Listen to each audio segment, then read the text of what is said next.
Hello, my name is Jonathan Finoff, and I'll be talking to you about ultrasound-guided procedures. I don't have any relevant disclosures for this presentation, but I do have a disclaimer.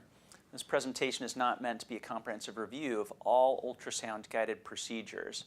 Rather, the objective of this presentation is to cover the core competencies outlined in the AMSSM recommended sports ultrasound curriculum for sports medicine fellowships. I'd like to acknowledge Jay Smith, who was one of my mentors, who created the original presentation, and this is a modification of his original presentation. So the objectives of this presentation are to provide you with a definition of what an ultrasound-guided procedure is, talk to you a little bit about why ultrasound guidance is worthwhile using, and I'll go through the general principles of performing an ultrasound-guided procedure, and then we'll draw some conclusions based on this information. So what we're talking about is using direct ultrasound visualization to safely and efficiently move a needle from point A to point B, with point B being the target area, and to perform a procedure. These targets can be joints or bursas, muscles, tendon sheaths, inside of the tendon itself, masses, perineural, so a lot of different areas can be the targets. So why is it important to use ultrasound guidance? Well, number one, there have been multiple studies showing that ultrasound-guided injections are far more accurate than palpation-guided injections. And here are just a few examples. One thing also, when you're doing soft tissue in procedures, since ultrasound can see the soft tissues, it's going to be more accurate than fluoroscopically guided procedures. Here are some more studies demonstrating that the accuracy of ultrasound versus palpation. Again, if you look at these, almost all around that 90 to 100 accuracy rate, whereas in palpation-guided injections, all the way down to 15% accuracy. So really, ultrasound guidance improves your accuracy dramatically. This was an interesting study that Matthews did, and what he looked at was the accuracy of anterolateral and posterior palpation-guided subacromial subdeltoid bursa injections. And he injected radio-opaque dye and then did a fluoro spot film immediately after the injection to determine if he was actually in the bursa or not. These were done in cadavers, and in addition to having radio-opaque dye, they also injected a liquid latex that was colored, and so they dissected out the liquid latex after looking at the injection with the fluoroscope. And they found that while the original fluoroscopic rating was a 90% accuracy rate, they found that when they dissected out the liquid latex, that only 60% of the injections were actually accurate. So what this means is that you can't grade accuracy, determine accuracy, or actually put a needle accurately into a soft tissue if you can't see it. So in this particular study, they couldn't confirm that the subacromial subdeltoid bursa injection was accurate with fluoro because you can't see the subacromial subdeltoid bursa. So if you're going to do a soft tissue procedure, use a modality that actually can see the soft tissues. What about efficacy? If you get the medication in the right place, does it make a difference? And there are multiple studies, again, that show that if you get an injection in the right place, you get better faster, more people get better, and the treatment lasts longer. It also hurts less while you're doing the procedure than a palpation-guided injection. And it's not one or two studies that have shown this. There are multiple studies that have shown that these are more efficacious using ultrasound guidance versus palpation-guided injections. So if you're more accurate and that accuracy results in more efficacy, does that actually save money? Is it more cost-effective? Because there is a higher upfront cost. And there have only been 3 studies looking at this, but all 3 found that ultrasound-guided injections were more cost-effective than palpation-guided injections. So at this point, there's a large body of research that shows that ultrasound-guided injections are far more accurate than palpation-guided injections. There's a moderate amount of research that shows that ultrasound-guided injections are more efficacious than palpation-guided injections. And there is preliminary research suggesting that ultrasound-guided injections are more cost-effective than palpation-guided injections. So what about infections? Do ultrasound-guided injections create more infections than palpation-guided injections? And the answer to this is no. There's a nice study looking at a fairly high volume of patients that they did IVs in, and they did the IVs either with palpation guidance or with ultrasound guidance, and they found very similar infection rates. So the risk of infection with an ultrasound-guided procedure is equivalent to a palpation-guided injection or procedure, and they're both very, very low. So what are the indications? Well, one is if you think accuracy is very important. So if you're doing an ultrasound-guided procedure into an area for a diagnostic injection or an injection that is in a deep area, then that's something that you really need to think about ultrasound guidance for. If it's a deep injection, you're just not going to be able to use surface landmarks to accurately identify that deep location. Diagnostic injections, I think, are another very, very important indication for ultrasound-guided procedures. So if somebody comes in and they have groin pain, and there are a lot of different things that can cause groin pain, and you want to use selective injections to help identify what the pain generator is, the only way that diagnostic injection will provide you with any information is if you know where you put your needle and what structure you anesthetized. Otherwise, if they don't respond to the injection, you have no idea whether it's because you didn't get it in the right place or because that's not the pain generator. Also, certain therapeutic injections, we're moving more and more away from medications that have systemic effects like a corticosteroid, and we're moving more into injections of growth factors and platelets and stem cells.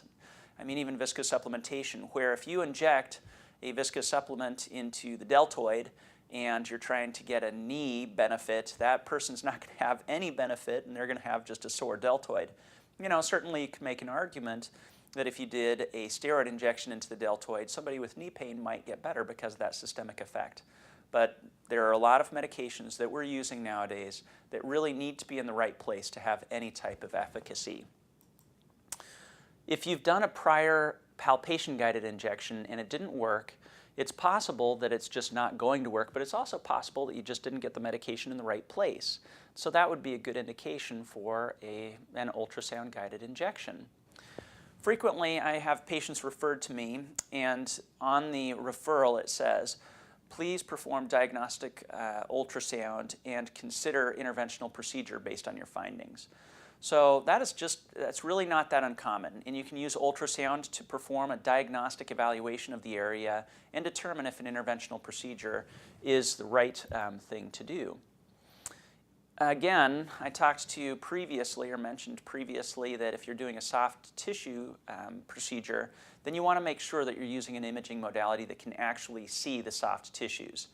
So a good example of this is a piriformis injection. When I first arrived at Mayo Clinic, they had recently described a procedure in which they did a piriformis injection with ultrasound guidance, and it was published, and I thought, oh, that's great. So I talked to the person who published it, who happened to work in the pain clinic, and I said, so has that resulted in a change in the practice in the pain clinic? Are all of the piriformis injections done under ultrasound guidance? And he said, no, we actually do them with fluoro.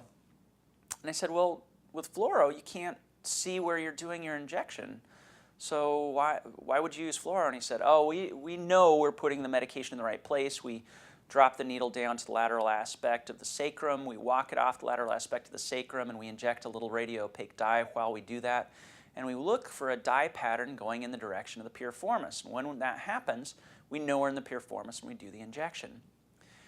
And I thought, well, you know, there are a lot of tissues in that area that travel in a similar direction as the piriformis. And so how do you know when you're in the piriformis versus one of those other tissues? So we decided to do a study to compare the fluoroscopically guided accuracy of piriformis injections versus versus ultrasound guided accuracy of piriformis injections. And what we found is that ultrasound guided injections were highly accurate. They were 95% accurate, which you'd expect because you can see the piriformis, whereas fluoroscopically guided injections were only accurate 15% of the time. And again, if you can't see the tissue you're trying to inject, you can't accurately place it in that tissue. And so if you're doing a soft tissue procedure, use something that can actually see soft tissues, and ultrasound is the modality of choice. If you're going to be doing an injection around a high-risk area like the lung or neurovascular structures, or in a patient who has a bleeding diathesis or they're on anticoagulants, then it's probably worthwhile being able to see the surrounding structures and be able to avoid them to minimize the risks of complications. And also, if you're doing a guided injection and you want to avoid radiation, ultrasound is one of the imaging modalities that doesn't have any radiation associated with it. What are the contraindications? Well, general procedural contraindications apply. So if you have a localized infection and you're thinking about doing a corticosteroid injection, then ultrasound guidance doesn't necessarily make that a safe injection. It's still a contraindication to a local steroid injection. But in general, ultrasound-guided procedures are safe, and ultrasound in particular doesn't have specific contraindications. But you need to recognize your limits in terms of skills. If you can't see a specific structure because you don't have the skill set to identify that structure yet, then you shouldn't try to perform that guided procedure into the structure you can't identify. Equipment limitations. So for instance, if you have a linear array transducer that is high frequency and you want to do a very deep injection, then you really need a low frequency curvilinear array transducer. And if you don't have that, then you probably shouldn't try to perform that procedure. And then sometimes ultrasound isn't the right technique. So if you're doing a cervical epidural injection, can you do it with ultrasound guidance? Yeah, but since you don't have digital subtraction angiography, you can't guarantee that you don't have intravascular uptake. And since having the needle in a vessel and injecting in that area could result in quadriparesis or possibly death, you really want to use a different imaging modality with digital subtraction angiography in order to minimize your risks associated with the procedure. So ultrasound isn't the perfect procedure for everything. Another thing that happens, not that infrequently, is somebody is sent over for you to do a procedure and you do your preliminary scan and you find something that you didn't expect, such as a mass. And this is a great example of it. This patient was referred over to have an aspiration of a Baker's cyst because they had a mass in the popliteal fossa. And if you look at this, this is not a cyst. This is a soft tissue mass, which ended up being a malignancy. So obviously, if you see something that's unexpected, that may change what type of procedure you perform, or it may result in aborting that procedure.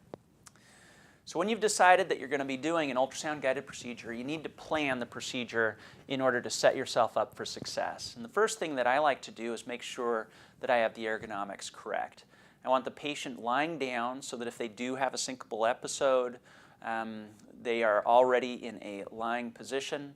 Also, you want to make sure that they're comfortable, because if the patient's fidgeting during the procedure, it's very, very difficult to keep your transducer over the top of the needle. You also want to make sure that you choose the right transducer. So for superficial structures, and where you're not having to take a steep trajectory with your needle, then a linear array transducer is your optimal transducer. Whereas for deep structures, or if you're taking a steep angle with your needle to get from point A to point B, then a curvilinear array transducer is more appropriate. After you've chosen your transducer, you want to do your pre-scan of the area. And during that pre-scan, not only do you want to identify the target, but you want to identify the things that you don't want to hit, such as adjacent neurovascular structures, and also look for things that are unexpected. If somebody referred a patient to you to do a subacromial injection because they had suspected subacromial subdeltoid bursopathy, but you find that they have an incomplete full-thickness tear of their rotator cuff, that might change whether you want to actually do that procedure. So make sure you look for not only the target, but the undesirables and the unexpecteds. Then you want to determine the needle path that you're going to be taking, and I always Doppler that needle path to make sure that there's no vasculature that's unexpected in that area. Then you want to estimate the needle length. One of the worst things that can happen is you start the procedure and your needle is too short and you have to abort the procedure and start over. So make sure you have adequate needle length, and then save a pre-procedure image of the target to demonstrate that you have scanned the area. Frequently, when you're first starting off, it's worthwhile marking the skin. So this is an example where the transducer head would be here over the suprapatellar recess, and this would be the needle entry site. This is the other side of the transducer, and so you've marked the skin so that after you've prepped the area, you can put the transducer right back where you were before the procedure. After you've done the pre-procedure scan and you've marked the skin, then you want to prep the area. And I would recommend prepping the skin with something that will actually kill the bacteria adequately. You can certainly use iodine, or we use an alcohol-based cleanser. But also I like using a sterile probe cover and sterile gel. Now some people will use the no-hands technique or no-touch technique, where they're not using sterile gloves. They just prep the area where the needle's going in, but they keep the transducer and non-sterile gel away from it. But my concern with that is, while you're doing the procedure, if you're looking at the screen and you're moving your transducer around, you certainly have the possibility of contaminating the area where your needle is entering the skin. The last thing you want to do is cause an infection in a patient. So I would recommend not only cleansing the skin, but also to use a sterile probe cover and sterile ultrasound gel. You want to make sure that not only is the patient comfortable, but you want to make sure that you're comfortable. So try to set it up so that you're looking at the screen and you can also look at the patient at the same time. So don't put your screen behind you so your neck is turned around looking in the opposite direction from where the patient is. And try to have everything in line, where you've got you, then the needle, and the patient, and the screen all in line, so that you have everything lined up, and that minimizes your chances of having difficulties during the procedure and maximizes your chances for success. Typically we use the free hands technique, and so your non-dominant hand will hold the transducer and your dominant hand holds the needle, and you don't have a needle guide, but certainly you can use a needle guide if you would like. There are two main ways of doing an ultrasound-guided procedure. One is called the in-plane approach, also known as the long axis or longitudinal approach. And in this procedure, you're going to have the needle collinear with the transducer head. And in this manner, you're able to visualize the entire shaft and tip of your needle. So you can see the needle enter the skin, go across the traverse from the skin down to the target. You can make sure you don't hit anything because you're watching the needle the entire time, and you can confirm that your needle tip is in the target. This is the preferred method of performing the procedure. One of the things that you want to make sure is that you try to make your needle as flat relative to the transducer as possible, so that the sound waves are hitting the needle at a 90-degree angle. And that way you have the best image of your needle. If you take a steep angle, then you're going to have needle anisotropy. So this is a 27-gauge needle, and look at how well you can see that needle. This is a 22-gauge needle, and while you can see the tip, it's not nearly as easy to see this needle as it is to see this needle, even though this needle is far larger.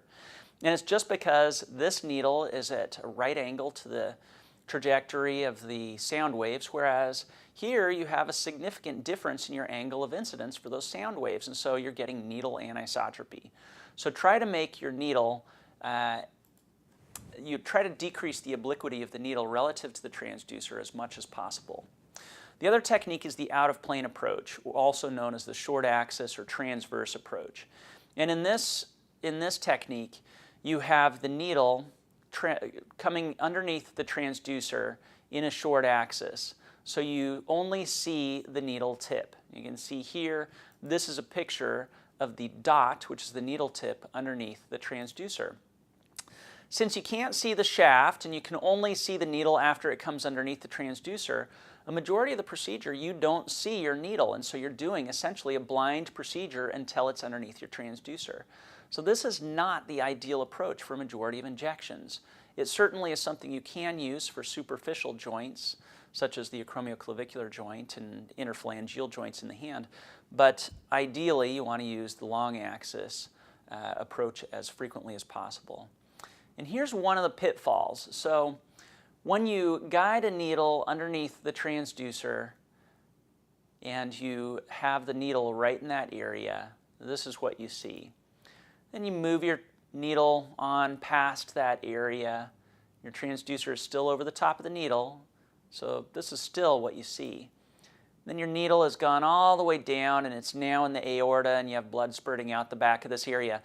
You still see this exact same thing. So no matter whether the needle is here, here or here, you have this exact same picture the entire time. And that is an issue because you don't know where your needle tip is. So in order to minimize the risks associated with this procedure and using the short axis technique, what you want to do is figure out where your needle is going to penetrate the skin. You want to scan from that area out to the target and make sure there are no structures that you don't want to hit between the area where you're penetrating the skin and the target. Then you place your transducer directly over the target. You put your needle through the skin and you just advance it in a superficial manner relative to your target until your needle tip comes underneath the transducer. Once it comes underneath the transducer, you make sure that it is centered directly over the top of your target. Then you back up your needle. You don't remove it from the skin. You just back it up until it's close to the skin surface, and you increase the angle of incidence, so you increase the trajectory angle to guide it down towards your target, and you just advance it until the tip comes underneath your transducer. You know you're not hitting anything sensitive in this area because you've already scanned it. And once you get your needle tip underneath your transducer, you make sure you're still in the right plane relative to your target. You back up again and you change your trajectory, and you gradually work your way down, just getting it down into the target by advancing, backing up, advancing, backing up, and advancing, backing up until you're in the target, always only advancing to the point where you're underneath your transducer and never advancing beyond your transducer. So this is an example. If your target was down in this area, your first pass would be more superficial, make sure you're centered. Second pass, a little bit deeper. And third pass, boom, you're right in that target. So that's what you want to do. Needle entry site depends on where the target is. If your target is relatively superficial, then your needle entry site can be close to your transducer. But if your target is deep and you enter right next to your transducer, you're going to have to take a really steep angle in order to get into your target. So you might want to move your needle further away and take a less steep angle so that you minimize needle anisotropy. You can see your needle going all the way down into your target. Ensure that you have adequate needle length, and also if you're going to have to enter the skin further away from your target because of the depth, consider using that curvilinear transducer so that you can see over in this area with your larger field of view. When I'm doing the procedure, I like to spray the patient's skin with a little bit of cold spray to help anesthetize the skin surface. I'll penetrate the skin with the needle about 1 centimeter in, and then I want to find the needle. So don't advance the needle until you've found it. Only go in about 1 centimeter, then find your needle tip before you advance it. Then you want to advance it in real time where you're watching the needle go from point A to point B. And while I'm doing this, I typically use a little bit of local anesthesia, not only to anesthetize the area as I'm traversing the subcutaneous tissues and muscle and whatever other structures to get to my target, but also to test the trajectory and to hydrodissect tissues around the target. So here you can see as the needle comes through initially, it looks like it's inside of this cyst, but there's actually some tissue in between the needle and the cyst. And if this was not being hydrodissected out, you would think that you were actually in the cyst right here. So hydrodissection can be really helpful. It also gives you an opportunity to do a test injection where you see where the medication is going. Always anchor your transducer. So hold your transducer all the way down at the end rather than proximally so that you can really hold it stable and you prevent the transducer from sliding back and forth over the top of your needle. Never advance the needle if you can't see the tip. Otherwise, you're doing a blind procedure or an unguided procedure. Also, if you can't see the tip, don't move your needle and the transducer at the same time. And in general, I'll only move my transducer, so I look for my needle with my transducer rather than keeping my transducer in one place and then just repetitively stabbing the patient essentially by moving the needle in and out, trying to get my needle underneath the transducer. Always remember that when you're moving the needle, you are causing tissue damage inside of the patient. So you want to minimize the amount that you move the needle. You want to find the needle with your transducer. And sometimes you start off the procedure, you're transducer's in the perfect place, it's over the target, you put your needle in, you just can't find your needle. Sometimes you just need to start over. So realize that it's okay to pull the needle out, get reset up, and start over. Don't try to force a bad start. Don't try to force a procedure if you have a bad start. So strive for parallel, like I was talking about before. That's going to improve your ability to see the needle. The needle is going to be more conspicuous if your sound waves are perpendicular to the needle itself. But if you can't get your needle perpendicular to the sound waves, you can do a couple of different tricks. And one is a heel-toe maneuver. And in a heel-toe maneuver, you essentially push down one side of the transducer to dip the transducer into the skin and allow those sound waves to have a perpendicular incidence relative to your needle. So here, starting out, the sound wave is hitting it at a not perpendicular incidence, and as I heel-toe, you're getting more of a perpendicular angle of incidence, and you can see the needle better and better as you do the heel-toe maneuver. So you can see how that heel-toe makes a big difference in terms of the conspicuity of the needle. Another thing you can do if this area happens to have a bony prominence and you can't do the heel-toe maneuver because you can't push in against the bone is a gel standoff or an oblique standoff approach. And in this case, you fill the area in underneath your transducer with gel. And that way you can see straight through the gel right down into the soft tissues and see the needle. So this is just depicting doing an IP or a metacarpophalangeal joint injection in the short axis. So you can certainly do an out-of-plane approach. Or you can do this oblique standoff approach where you pile up a bunch of gel underneath your transducer. And look at this, you can see the needle the entire time. Now both of these are viable injection techniques, but I would argue that this is the better of the two. So while choosing the right needle length is imperative because you can't, if you start out with a needle that's too short, you're not going to be able to reach your target. The size is not as important. You know, look at this. You can see a 25 gauge needle, not necessarily as good as an 18, but it's really not bad. So while size matters, it doesn't matter nearly as much as length. So length is the imperative part. And size, you just choose the smallest size that will get the job done. You can use echogenic needles, so echogenic needles increase the conspicuity of the needle. However, you don't necessarily need it. You'll just have to decide whether a regular needle is adequately imaged on your machine.